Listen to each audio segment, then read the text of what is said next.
शादी से 5 दिन पहले एक लड़की अपने होने वाले पति को एक शहर के सबसे बड़े होटल के कमरे में बुला लेती है मिलने के लिए। अब यहाँ पर आने के बाद वह उससे कुछ ऐसा कहने लगती है जिसे सुनने के बाद पति मना करने लगता है। कहता है कि नहीं, ये सब कुछ शादी के बाद होगा, उससे पहले ऐसा कुछ नहीं होगा। लेकिन यहाँ पर पत्नी उसे कुछ ऐसा कहती है जिसे सुनकर पति को एकदम से गुस्सा आ जाता है और वह उस काम को कर देता है जिस काम के लिए ये लड़की बोल रही थी।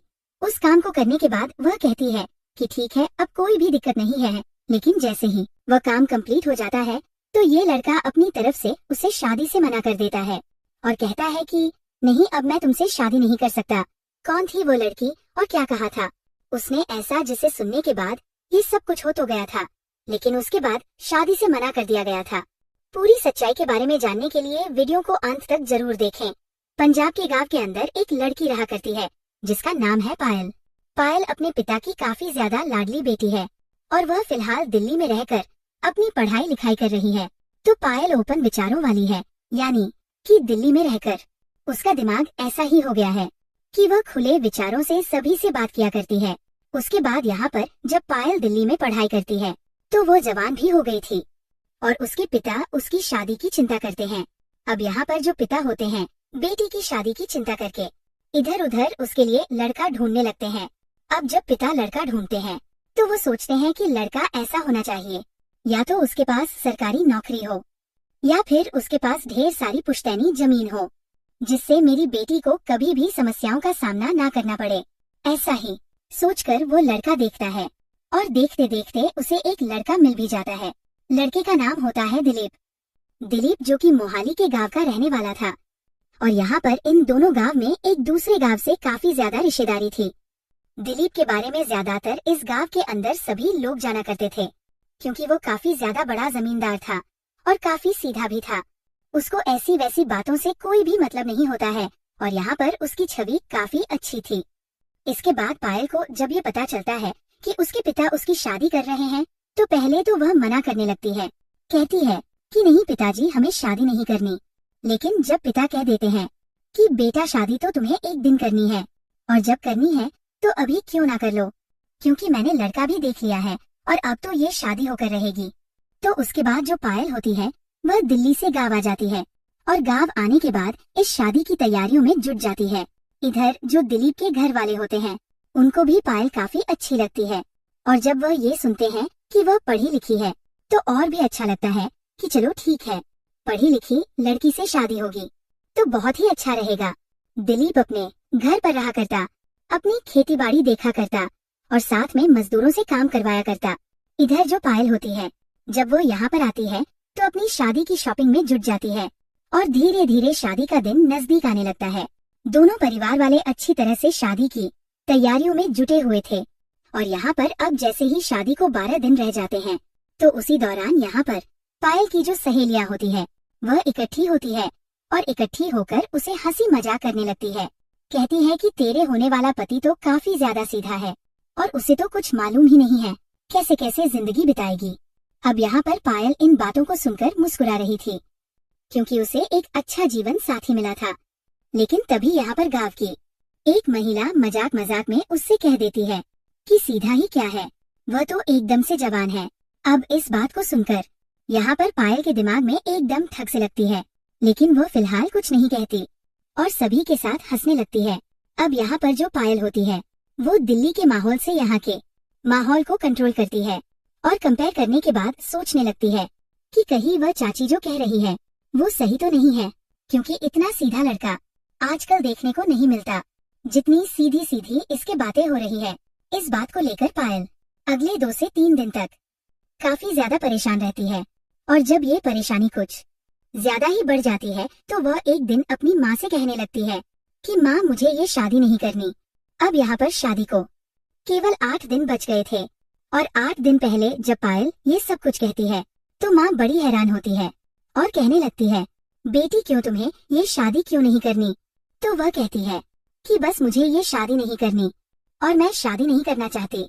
ऐसा कहकर वो मना कर देती है तो माँ उसे बहला फुसलाकर पूछने लगती है, बेटी क्या बात है, क्या परेशानी है जो तुम शादी नहीं करना चाहती? तो यहाँ पर पायल उसे अपनी पूरी व्यथा बता देती है कि क्या कारण है जो वो शादी नहीं करना चाहती। वह कहने लगती है कि वह लड़का इतना सीधा है, तो और आज के जमाने में इतना सीधा लड़का मिलना बड़ा ही मुश्किल होता है, और कोई भी लड़का इतना सीधा नहीं होता, तो वो इतना सीधा कैसे हो गया।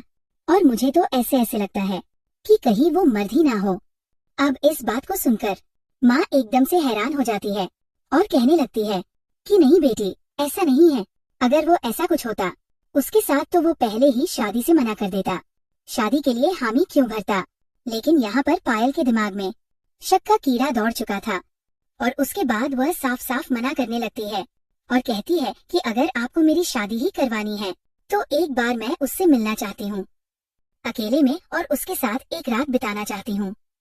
उसके बाद सिद्ध हो जाएगा कि मैं उससे शादी कर सकती हूँ या नहीं कर सकती। अब ये बात सुनकर माँ को एकदम से बड़ी अटी लगती है, क्योंकि माँ अब तक गांव में रहा करती थी, और कहने लगती है कि बेटी ये तू क्या कह रही है।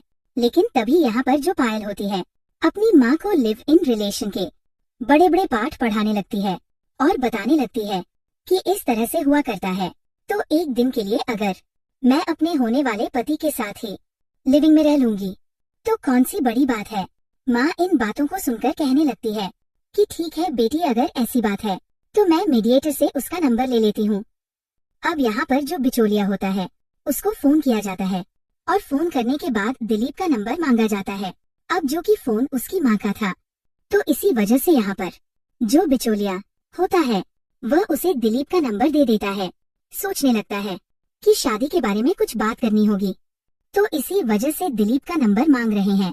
दिलीप का पर्सनल नंबर पायल की माँ के पास आ गया था, और जो पायल की माँ होती है वो उस नंबर को अपनी बेटी स्मिता को दे देती है। स्मिता उस नंबर को लेने के बाद भी बहुत कुछ अपने मन के अंदर सोचती है, और इस सोच विचार के अंदर लगभग 3 दिन और बीत जाते हैं, और अब शादी को केवल 4 दिन रह गए थे। लेकिन चौथे दिन उसने ये तय कर लिया था कि चाहे जो भी हो मैं आज उससे मिलने के लिए कहूंगी, और वह मुझसे मिलने के लिए जरूर से आएगा। ऐसा सोचकर वो सीधा दिलीप के पास फोन कर देती है, और पायल फोन करके उससे कहने लगती है कि देखो दिलीप, मैं तुम्हारी होने वाली पत्नी हूँ और मुझे तुमसे अर्जेंट में मिलना है। अब इस बात को सुनकर जो दिलीप होता है वो एकदम से चुप रह जाता है, क्योंकि उसे नहीं लग रहा था कि उसकी होने वाली पत्नी पायल उसके पास फोन करेगी, क्योंकि अक्सर गांव में ऐसा नहीं हुआ करता। वहाँ पर लड़का लड़की तभी बात करते हैं जब उनकी सुहागरात होती है, और वह एक अलग ही एहसास होता है। तो दिलीप भी ऐसा ही सोच रहा था, लेकिन यहाँ पर उसकी होने वाली पत्नी पायल ने उससे मिलने के लिए बोल दिया था। तो दिलीप कहने लगता है कि तुम्हें क्यों मिलना है। तो पायल कहने लगती है बहुत जरूरी काम है, अगर तुम मुझसे नहीं मिलोगे तो हो सकता है हमारी शादी ना हो पाए। अब दिलीप किसी भी तरह से नहीं चाहता था कि उसकी किसी भी तरह से शादी छूटे, क्योंकि पायल देखने में काफी ज्यादा खूबसूरत थी और उसके घर वालों को उसको बहुत ही ज्यादा पसंद थी। इसके बाद जो दिलीप होता है वह कहता है कि ठीक है मैं आ जाऊंगा, बताओ कहाँ पर आना है।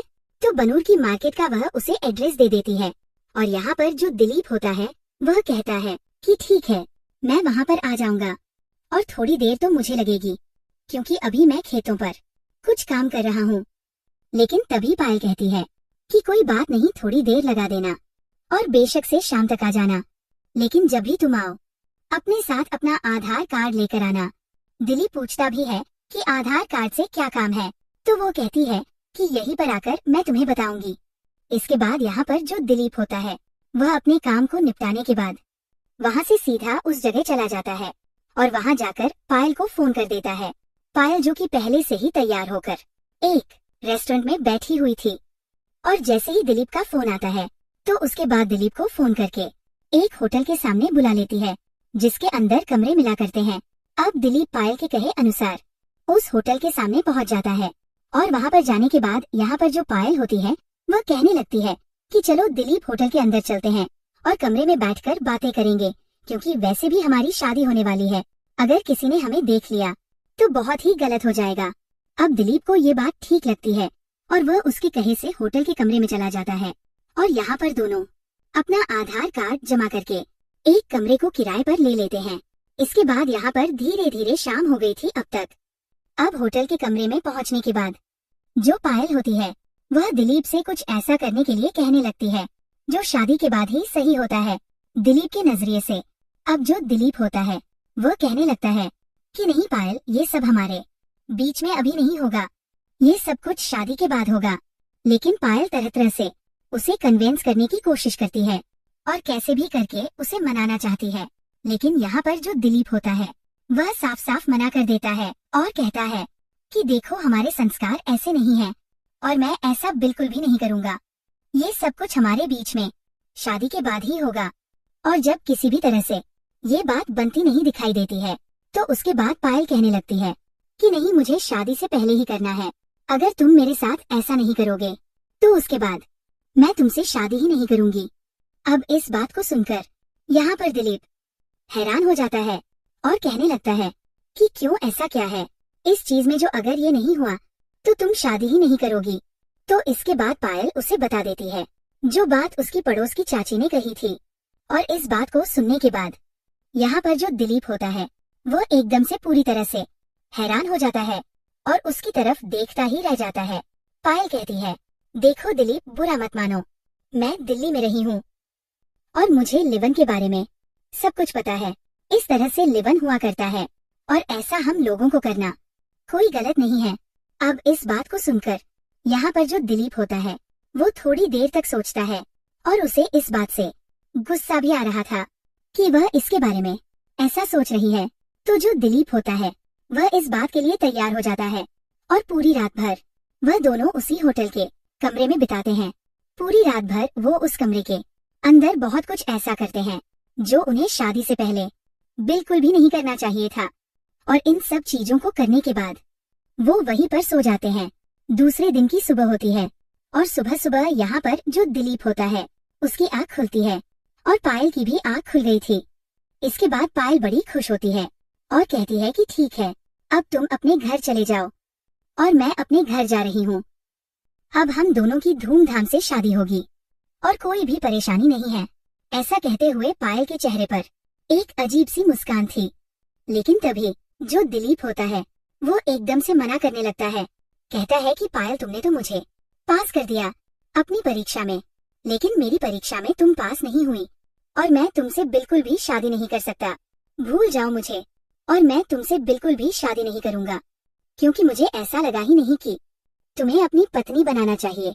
ऐसा कहकर जो दिलीप होता है वहाँ से जाने लगता है और तभी जो पायल होती है वो कहने लगती है, दिलीप, ये तुम क्या कह रहे हो? ऐसा भला तुम कैसे कर सकते हो?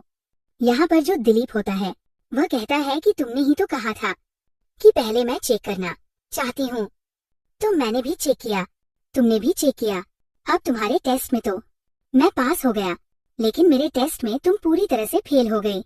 मैं तुमसे अब शादी नहीं कर सकता और तुम्हें अब किसी और को अपने लिए ढूंढना होगा और उसको चेक करके उससे शादी कर लेना।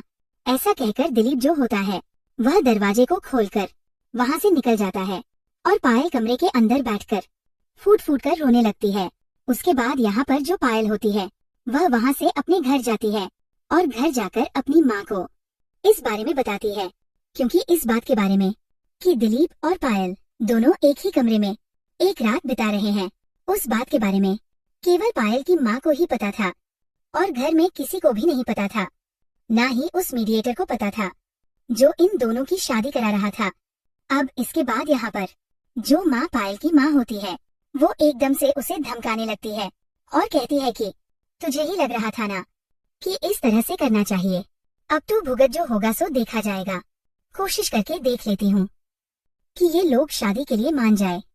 ऐसा कहकर यहाँ पर जो पायल की माँ होती है वो बिचौलिए से बात करती है और कहने लगती है कि लड़का लड़की से शादी के लिए मना कर रहा है, एक बार पूछो कि क्या परेशानी हो गई और किस वजह से वो शादी नहीं करना चाहता।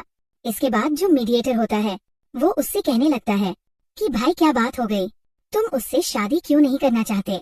लेकिन यहाँ पर जो दिलीप होता है वो उससे कुछ भी नहीं कहता है और कहता है कि बस मुझे लड़की पसंद नहीं है, क्योंकि कल हम लोग मिले थे और मैं उससे बिल्कुल भी शादी नहीं कर सकता। कोई ना कोई ऐसी बात होगी ही जिस बात से मैं उससे शादी नहीं करना चाहता। ऐसा कहकर वह मना कर देता है। तो उसके बाद यह बात सभी लोगों में फैलने लगती है। दिलीप के घर वालों को भी पता चलता है और यहाँ पर पायल के जो घर वाले होते हैं उनको भी पता चलता है। लेकिन अभी जो दिलीप होता है वो इस बात को बिल्कुल भी आगे नहीं बढ़ाता है, केवल शादी से मना करता रहता है। कहता है कि देखो, आपका जितना भी खर्चा हुआ होगा उस खर्चे को हम दे देंगे, लेकिन आपकी लड़की से मैं शादी नहीं कर सकता। अब इन सभी बातों को सुनने के बाद यहाँ पर जो लड़की वाले होते हैं वो इस बात के लिए मान भी जाते हैं और कहते हैं कि ठीक है, अगर तुम शादी नहीं करना चाहते तो कोई बात नहीं, हमारा जो भी खर्चा अब तक हुआ है उस खर्चे को दे दो, हम अपनी बेटी की शादी कहीं और कर लेंगे। ऐसा कहकर वह उस पैसे को दिलीप से ले लेते हैं और दिलीप अपने घर रहने लगता है और पायल अपने घर रहने लगती है। लेकिन जैसे इन बातों को 2 महीना बीतता है तो 2 महीने बाद अचानक से यहाँ पर जो पायल होती है उसे पता चलता है कि वह दिलीप के बच्चे की माँ बनने वाली है। अब इस बात को देखकर वो पूरी तरह से हैरान हो जाती है और उसके बाद अपनी माँ को इस बात को बताने लगती है। अब जैसे ही माँ इस बात को सुनती है तो एकदम से पहले तो उसे धमकाती है, कहती है कि तूने अच्छा नहीं किया, अब कर ले टेस्ट, लेकिन अब यह बात मुझे सभी को बतानी पड़ेगी और उसके बाद जो होगा सो देखा जाएगा। इसके बाद यहाँ पर जो पायल की माँ होती है वो पायल के पिता को बताती है और पायल के जो पिता होते हैं वह इस बात को मीडिएटर को बताते हैं। मीडिएटर भी इस बात को सुनता है और सुनने के बाद जब उसे पता चलता है कि ऐसा हो गया है तो वो कहने लगता है कि ठीक है जी, मैं एक बार कहकर देख लेता हूँ उस लड़के से, अगर वो मान जाए तो उसी से इसकी शादी करा देंगे और ये बात यहीं पर दब जाएगी। ऐसा कहकर वह दिलीप के घर वालों से बात करने लगता है और जब दिलीप को ये पता चलता है कि पायल उसके बच्चे की माँ बनने वाली है और ये बात की वह दोनों एक साथ मिले थे, ये बात सभी लोगों में फैल गई है। तो उसके बाद वो मीडिएटर को साफ साफ बता देता है, कहता है कि देखो, मेरे साथ ऐसा हुआ है, उसने मुझे बुलाया था और वह सोच रही थी कि कहीं ऐसा तो नहीं कि ये मर्द ही ना हो, इसी वजह से उसने मुझे मिलने के लिए बुलाया था। अब जो हो गया उसे ही भुगतना होगा। हाँ, रही बात बच्चे की, तो बच्चे के भरण पोषण में या उसके पालन पोषण में जितना भी खर्चा आएगा वह खर्चा मैं दे दूंगा और कहो तो उस बच्चे को अपने पास ही रख लूंगा, लेकिन उस लड़की से मैं बिल्कुल भी शादी नहीं कर सकता जिसके अंदर इतना घमंड भरा हो और उसे इन सभी चीजों के बारे में पता है कि लिव इन क्या हुआ करता है और किस तरह से लड़का लड़की शादी से पहले एक दूसरे से मिला करते हैं। इन बातों को सुनकर यहाँ पर जो मीडिएटर होता है उसकी भी बोलती बंद हो जाती है, वरना अब तक तो वह उस पर चढ़ बैठने के लिए कोशिश कर रहा था। लेकिन जैसे ही दिलीप ने पूरी बात उसे बताई तो उसके बाद वह भी चुपचाप रह जाता है। वो वापस लड़की के पिता से बता देता है कि ऐसा आपकी बेटी ने किया है और उसी वजह से वो अब लड़की से शादी नहीं करना चाहता। इसके बाद यहाँ पर जो लड़की के पिता होते हैं वह बिचौलिए पर जोर डालने लगते हैं, कहते हैं कि देखो भाई, ये इज्जत और बेइज्जती का सवाल है और ऐसा कुछ हो गया तो बहुत ही गलत होगा, लेकिन अगर हमारी इज्जत चारों तरफ पूछ ली तो उसके बाद उसकी इज्जत को भी ऐसे नहीं रहने देंगे। लेकिन यहाँ पर जब मीडिएटर उससे बात करता है दिलीप से तो वह कह देता है कि जो आपको करना है वह कर लो, मैं आपको रोकने वाला नहीं हूँ। अगर आपको कोर्ट केस करना है तो कोर्ट केस कर दो, क्योंकि इस सब में आपकी बेटी की रजामंदी थी, मैंने कोई जबरदस्ती नहीं की थी। अब मेरे को वो पसंद नहीं आई तो मैं उससे शादी कैसे कर सकता हूँ। इस बात को सुनकर लड़की के पिता को एकदम से गुस्सा आ जाता है और उसके बाद वह कोर्ट केस करने का फैसला करता है। कोर्ट में केस चलने लगता है और यहाँ पर दोनों तरफ से तारीखों पर दोनों के दोनों आने लगते हैं। धीरे धीरे इन बातों को लगभग 7 से 8 महीने बीत जाते हैं और 7-8 महीने बाद यहाँ पर जो पायल होती है वह एक लड़के को जन्म देती है। चारों तरफ गांव में हल्ला मच गया था कि कुंवारी लड़की को बच्चा हुआ है, लेकिन यहाँ पर पायल के पिता ने पायल को शहर में ही एक कमरा लेकर रख दिया था ताकि लोगों को बुराई का उसे सामना ना करना पड़े। यहाँ पर जो पायल होती है वह उसी कमरे के अंदर रहा करती है और पायल की माँ भी उसके साथ रहा करती है। यानी कि अब फिलहाल उसने अपने ही पैर पर कुल्हाड़ी मारी थी और उस कुल्हाड़ी की वजह से उसे बहुत कुछ झेलना पड़ रहा था। इस शहर से वो बाहर भी नहीं निकला करती है क्योंकि अक्सर अगर गांव का कोई व्यक्ति उसे मिल जाए तो उसकी तरफ अजीब निगाहों से देखा करता और सोचा करता कि यही है वह लड़की जिसने ऐसे किया था। और उसके बाद देखो, अपनी सजा भुगत रही है। यहाँ पर वह केस तो चल ही रहा था, लेकिन जो पायल होती है वह इस लड़की के लिए खर्चा मांगने लगती है। तो यहाँ पर जो दिलीप होता है वो कोर्ट में कहने लगता है कि कैसे मान लूं कि ये मेरा ही बच्चा है। अगर ये मेरा बच्चा है तो इसका कोई ना कोई प्रूफ तो होना चाहिए। उसके बाद यहाँ पर कोर्ट के जरिए डीएनए टेस्ट करवाया जाता है और डीएनए टेस्ट में साबित हो जाता है कि ये जो लड़का है यह दिलीप का ही है। तो यहाँ पर जो दिलीप होता है वह कहता है कि ठीक है, अगर ये मेरा लड़का है तो ऐसा करो, इसे मुझे दे दो और मैं ही इसे पाल पोस कर बड़ा करूंगा। लेकिन यहाँ पर सभी लोग कहने लगते हैं कि देखो, बच्चा तो माँ के पास ही रहेगा और माँ ही उसकी देख रेख कर सकती है कम से कम 4 साल तक, तो उसे इसी के साथ रखना होगा। तो यहाँ पर जो दिलीप होता है वह कहता है कि ठीक है, अगर ऐसी बात है तो 4 साल तक के लिए मैं इसे खर्चा देता रहूंगा और कोई भी दिक्कत नहीं है, लेकिन इससे शादी नहीं करूंगा। यहाँ पर जो पायल होती है वो उसकी जिंदगी अब एक तरह से ऐसी हो गई थी जैसे धोबी का कुत्ता होता है, ना घर का ना घाट का, ना तो वह अपने घर की रही है और ना ही दिलीप के घर की रही है। वह तो बीच में अटकी रह गई है और अब उससे कोई शादी भी नहीं करेगा, क्योंकि गांव में चारों तरफ उसकी बदनामी जो हो गई है। इसके बाद यहाँ पर जो पायल होती है वह कई तारीखों पर जाती रहती है और घुट घुट कर जिया करती है। तभी एक दिन अचानक से पायल की एक सहेली जो कि दिल्ली में पढ़ा करती थी वो उससे मिलने के लिए आती है। जब उसे ये बात पता चलती है, वह भी एक गांव की रहने वाली थी, और उसके बाद जब पायल उसे पूरी बात बताती है कि वह तो इतना सीधा था और इस वजह से ऐसा हो गया, और जब मैंने ये सब कुछ किया तो उसने शादी से मना कर दिया। तो उसके बाद वो थोड़ी देर तक सोच कर कहने लगती है कि पायल, अगर ऐसी बात है तो तुम्हें एक बार उससे बात करनी चाहिए और उसके पैर पकड़कर रोकर उससे माफी मांगो। हो सकता है उसका दिल पिघल जाए और वह तुम्हें अपना ले। कोई फायदा नहीं है इन कोर्ट केस को लड़ने का, कुछ भी हासिल इनसे नहीं होना है। इस बात को सुनकर यहाँ पर जो पायल होती है उसे भी ये बात समझ में आती है और उसके बाद वह तय कर लेती है कि इस बार जब वह तारीख पर जाएगी तो वहाँ पर दिलीप से बात करेगी और उसके पैर पकड़कर उससे माफी मांगेगी कि वह मुझे माफ कर दे और माफ करके अपना ले। इसके बाद ऐसा ही होता है, जब अगली तारीख पर दिलीप और पायल दोनों के दोनों तारीख भुगतने के लिए जाते हैं तो यहाँ पर जो पायल होती है वो एकदम से दिलीप को बाहर ही रोक लेती है और सभी के सामने उसके पैर पकड़कर रोकर उससे माफी मांगने लगती है। यहाँ पर पायल के माता पिता भी हैं, दिलीप के माता पिता भी हैं और ऊपर से गांव के कुछ लोग भी हैं। अब यहाँ पर जब दिलीप से पायल माफी मांगती है तो उसका भी दिल पिघल जाता है और वह उसे कंधों से पकड़कर उठा लेता है।